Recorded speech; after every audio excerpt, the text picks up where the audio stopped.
बिस्मिल्लाहिर्रहमानिर्रहीम। अस्सलाम वालेकुम नाज़रीन। चाय हमारी रोज़मर्रा ज़िंदगी का एक अहम हिस्सा है।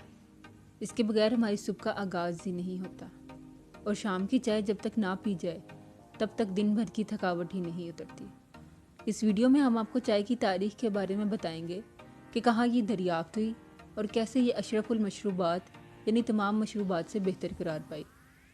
वीडियो की जानिब बढ़ने से पहले अगर आपको हमारा चैनल पसंद आए तो चैनल को लाइक, शेयर और सब्सक्राइब करना मत भूलिएगा।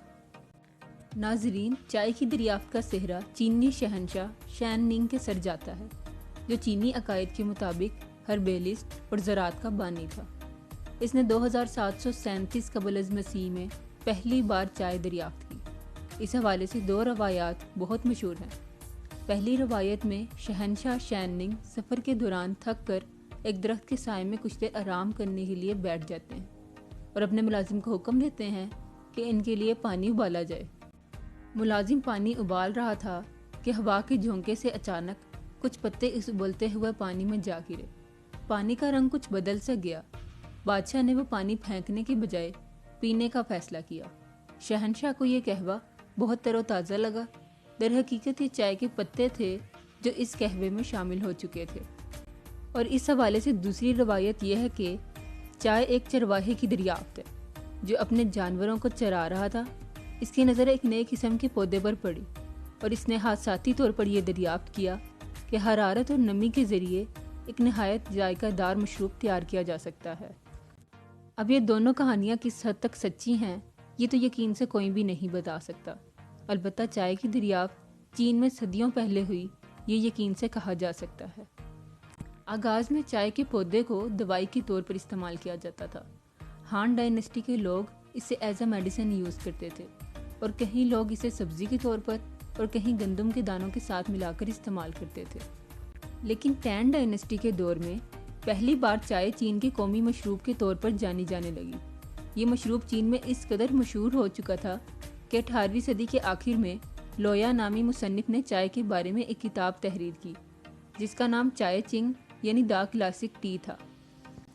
नाजरीन, इब्तदा में बरतानिया चाय को चांदी के सिक्कों के इवज़ खरीदा करता था, मगर ये सौदा इसे महंगा पड़ने लगा। इसी दौरान इसने चीन को चाय के बदले अफीम देने की पेशकश की, जिसे चीन ने कबूल कर लिया और यूं दोनों ममालिक में चाय और अफीम का तबादला होने लगा। अगरचे बहुत जल्द ही इस तबादले ने चीनी शहरियों की सेहत पर मनफी असरात मुरतब करना शुरू कर दिए।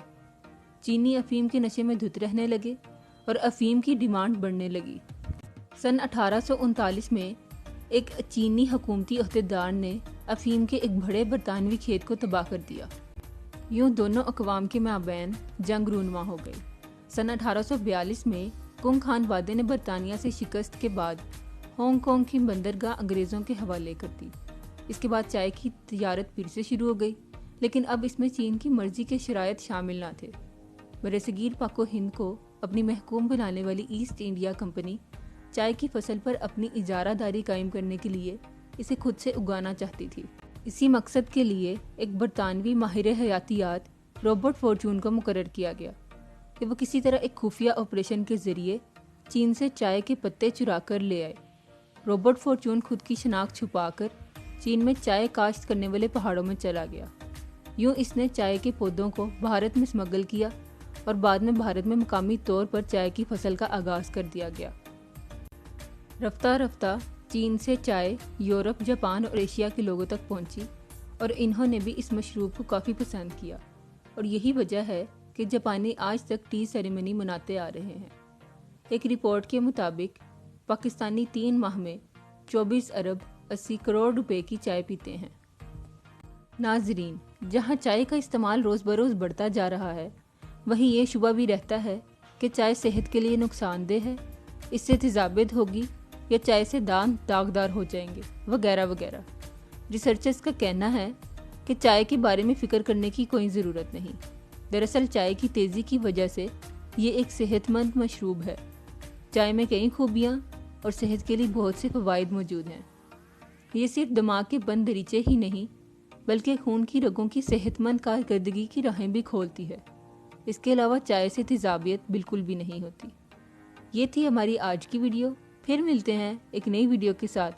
تب تک کے لیے اللہ حافظ۔